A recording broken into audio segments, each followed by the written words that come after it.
There are so many print-on-demand platforms out there, so many strategies, but what does it actually take to get your first 100 sales on the big three platforms?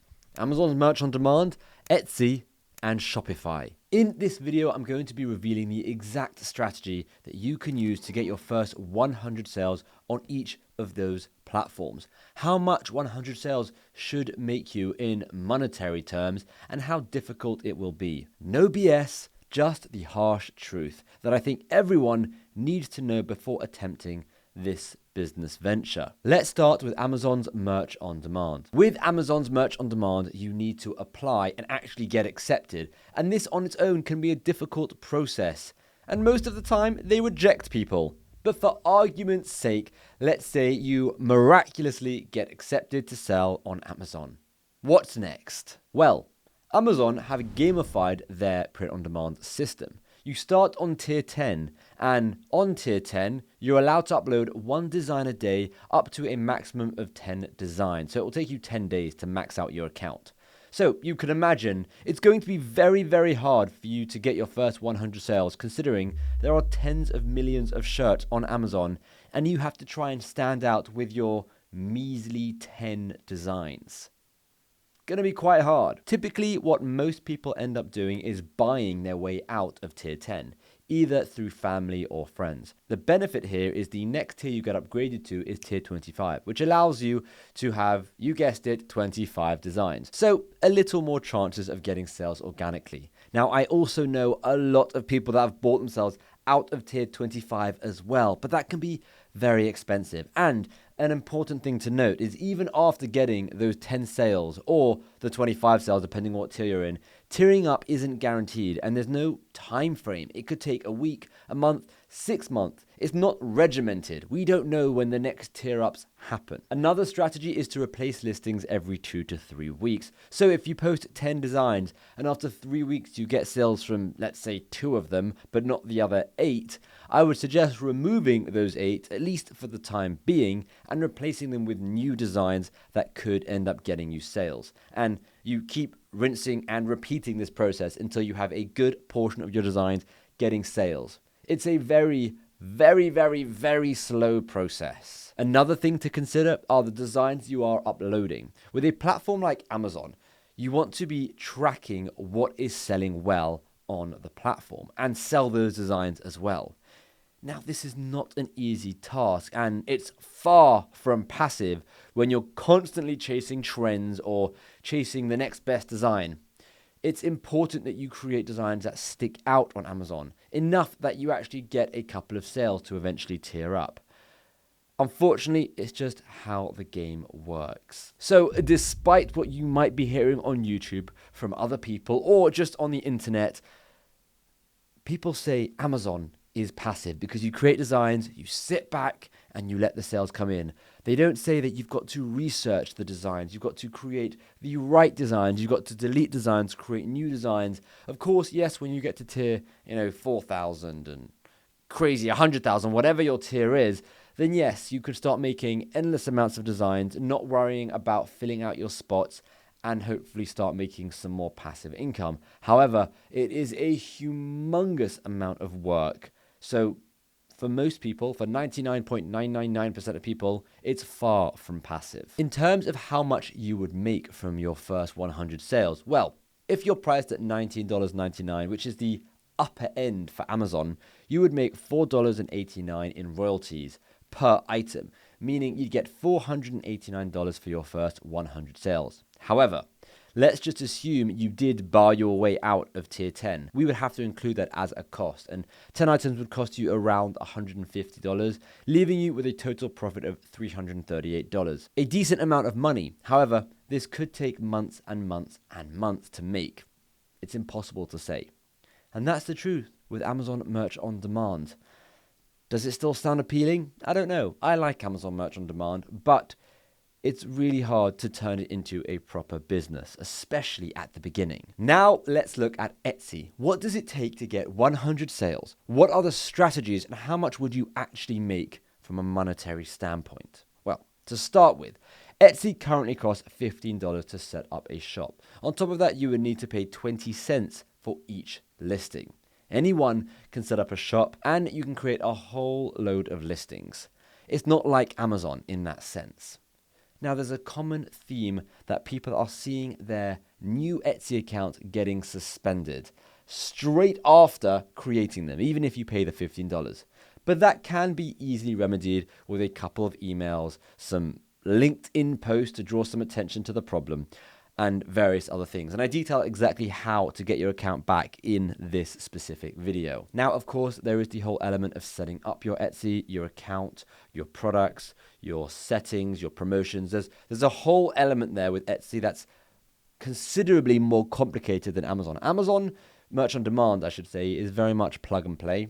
Etsy is a little bit more complicated, and then lastly, Shopify is going to be the most complicated. That's kind of like how the hierarchy works. But skipping over that, when it comes to actually designing for Etsy, it's actually very similar to Amazon. It's all about creating designs that have proven to sell and have a good amount of demand. Of course, this method on both Amazon and Etsy is very difficult, as trending designs or designs in high demand are also usually quite saturated. The best way to stand out is just to create more. With Amazon, that's clearly not possible if you're on tier 10, but with Etsy, we can make sure that we create hundreds and hundreds of designs. We want to ensure the quality is still there, but quantity is incredibly important. And after researching and creating these designs, you can start Etsy ads. It's usually very low, like $1 a day, and you can slowly increase this budget the longer you're running ads. And that's just how Etsy ads work. Running Etsy ads allows you to get more eyeballs to your designs, something you can't do on Amazon right at the beginning. Now, as well as that, to entice people to potentially buy even more, you could also run a sale, maybe a 24-hour or a 48-hour sale, and restart it every few days. This means there'll be a green banner saying sale ends in. Unfortunately though, a lot of people are using this sales tactic on Etsy now, so it's losing its appeal amongst buyers. At the end of the day, Etsy is a numbers game. There are millions of products on Etsy, and you won't really stand out with 50 items in your store. You need to put as much as you possibly can out there. So, what does 100 sales look like in terms of earnings, specifically on Etsy?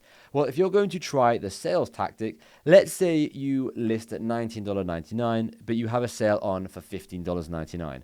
After all costs and fees are taken into account, you'll be left with $4.02 per item sold. Now, we need to consider that there is a $15 shop creation fee, and if you list, let's say, 300 items, that will cost you a further $60. So, your revenue would be $402 minus your expenses, which would be $75, totaling $327, just slightly less than selling on Amazon's Merch on Demand. This is a realistic look at what you could be making on Etsy for your first 100 sales.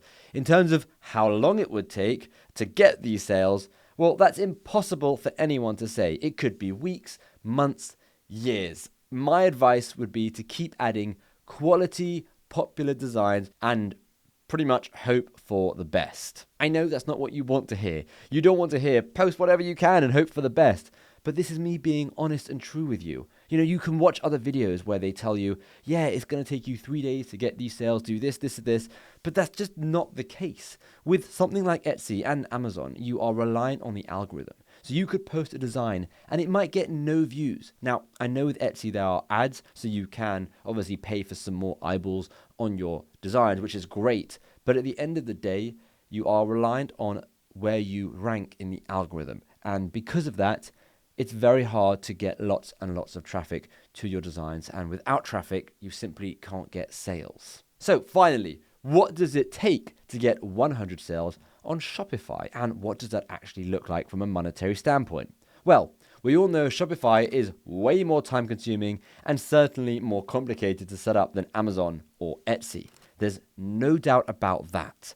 I have videos going over exactly how to do that, but to summarize quickly for you, you would pick a research niche. You would then create 100 designs for that niche based on the research you've done on Etsy, Amazon, Google, competition, Shopify stores, other e-commerce stores. You then make a basic brand, connect a printing partner, and set up your Shopify website.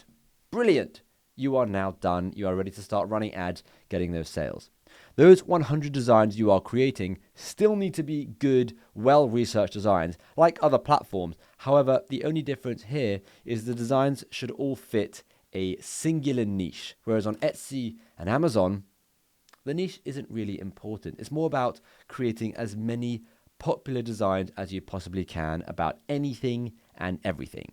Something that's trendy, something that shows potential, just posting as much as you can. One of the benefits with Shopify is you don't have to worry about oversaturation or competition. If you find designs that are selling really, really well on Etsy, if you create that same design on Etsy, you have just thrown yourself into a pool of identical designs, and it's really just a gamble if someone's going to buy yours. But with Shopify, it's slightly different. You're not surrounded by competition. No one can see what anyone else is selling. They are just on your website. So you don't have to really worry about competition or oversaturation as much when you sell on Shopify. Now, with all of the above done, we should be set up and ready to go to start driving traffic to our store. So, how do we get those sales? Well, we use Facebook advertising, and we start with creating simple test ads with very, very small budgets around $5 to $10 per day. We then run ads for those 100 designs for 5 days, usually from Thursday to Monday, as the weekend is when most sales come in. We can then determine which designs performed best and scale from there. We'll be able to see all the metrics such as the cost per click, the ROAS, the conversion rate.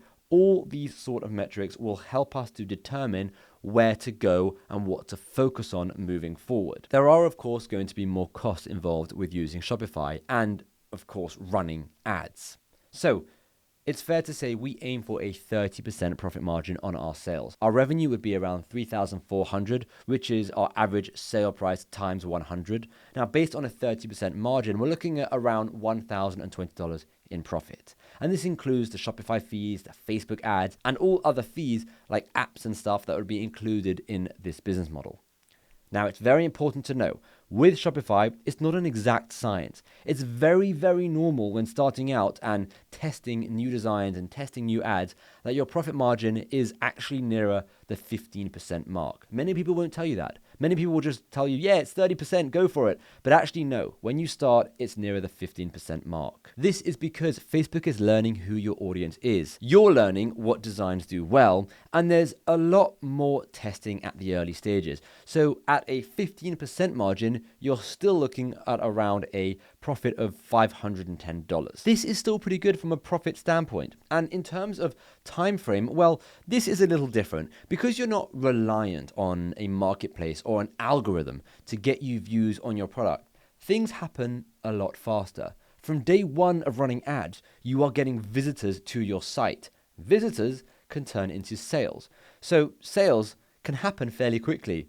Technically, they could happen from day one. Does it always happen from day one? No, of course not. We've got to be realistic here. But it can, because traffic happens from day one. On market-based platforms, you usually need to wait for someone to come across your design. But for all we know, that could take months. No one really knows because it all depends on where you rank in the listing. When we started running traffic to our site, we actually got our first sale on our second day of running traffic. And from what I'm seeing in our paid community, people are getting their first couple of sales in their first 1 to 3 days of running traffic. So it's really cool to see that you bring the traffic to the website. If they like the stuff, they buy. And it's really nice. It's a nice feeling knowing that you are in control of that traffic. If you want more people to come to your website, all you need to do is spend more money. And if you know you're working towards a 30% profit margin, or at the beginning, a 15 to 30% profit margin, that is a good amount of money to be making. And it allows you to plan what you can spend in order